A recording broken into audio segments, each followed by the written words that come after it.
मैं अभी 1919 के अमृतसर में खड़ा हूँ। आज बैसाखी का दिन है। चारों तरफ खुशी है। लोग जश्न मना रहे हैं, बच्चे खेल रहे हैं और बाजार पूरी तरह जीवंत है। अगर आप ध्यान से देखें तो ये सब बिल्कुल सामान्य लगता है, लेकिन इतिहास में कुछ दिन ऐसे होते हैं जो हमेशा के लिए सब कुछ बदल देते हैं। आइए मेरे साथ चलिए।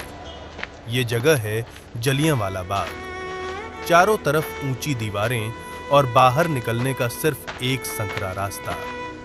हजारों लोग यहाँ इकट्ठा हैं, कुछ सभा के लिए तो कुछ सिर्फ त्योहार मनाने के लिए। किसी को अंदाजा भी नहीं है कि अगले कुछ मिनटों में क्या होने वाला है। ध्यान से देखिए, वो आ रही है ब्रिटिश सैनिक बंदूकें लिए, धीरे धीरे इस बाग की तरफ बढ़ते हुए बिना किसी चेतावनी के, और फिर गोलियां चलनी शुरू हो जाती हैं। लोग समझ ही नहीं पाते कि अचानक क्या हो रहा है। हर तरफ अफरा तफरी मच जाती है। लोग भागने की कोशिश करते हैं, लेकिन निकलने का रास्ता सिर्फ एक, और वो भी सैनिकों से घिरा हुआ है। कुछ लोग दीवारों पर चढ़ने की कोशिश करते हैं, कुछ जान बचाने के लिए कुएं में कूद जाते हैं, लेकिन गोलियां रुकती नहीं।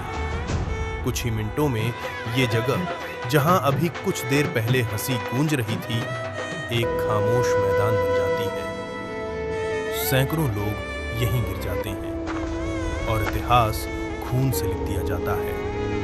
कहानी यहीं खत्म नहीं होती। अब मेरे साथ चलिए। कुछ दिन बाद एक छोटा सा लड़का इस जगह पर आता है। वो कुछ नहीं बोलता, बस चुपचाप चारों तरफ देखता है। दीवारों पर गोलियों के निशान, जमीन पर सूखा हुआ खून।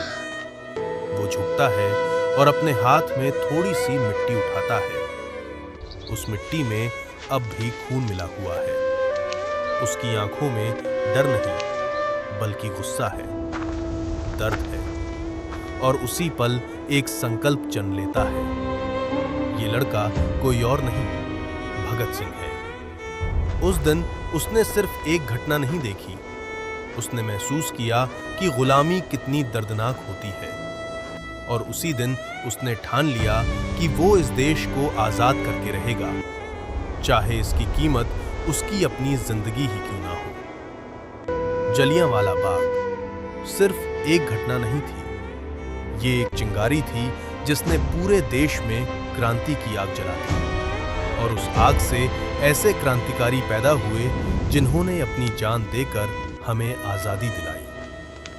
आज जब हम आजाद हैं, तो ये सवाल जरूरी है, क्या हम उस बलिदान की कीमत समझते हैं, या वो इतिहास कहीं धुंधला तो नहीं पड़ रहा? ऐसी ही सच्ची और दिल छू लेने वाली कहानियों के लिए चैनल को सब्सक्राइब करें।